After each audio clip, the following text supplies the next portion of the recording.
Pemirsa, warga yang berpenghasilan rendah yang rumahnya kurang layak huni di Kota Banda Aceh mendapatkan bantuan renovasi rumah dari Kementerian Pekerjaan Umum dan Perumahan Rakyat Indonesia.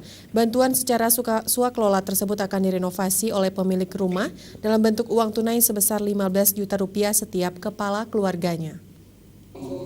Sama dinas kebersihan.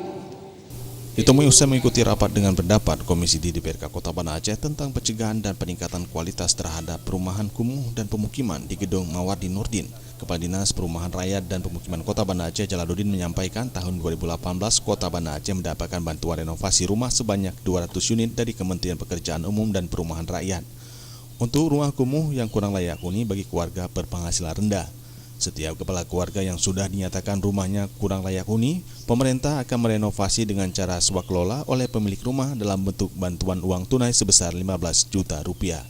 Yang sudah tahun ini kita dibantu hampir 200 rumah, polanya swakelola juga mereka yang kerjakan langsung sebesar nilainya 15 juta, diberi material, dibangun sendiri dan mereka tukang dan rumahnya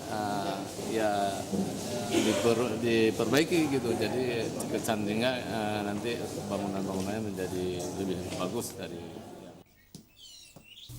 Jalaluddin berharap bantuan renovasi rumah kumuh tersebut agar benar-benar dimanfaatkan dengan baik oleh masyarakat Kota Banda Aceh untuk memperbaiki rumah menjadi layak huni. Dengan target tidak ada lagi pemukiman penduduk yang kumuh, program tersebut sesuai dengan program pemerintah Kota Banda Aceh. Tim Liputan Aceh TV.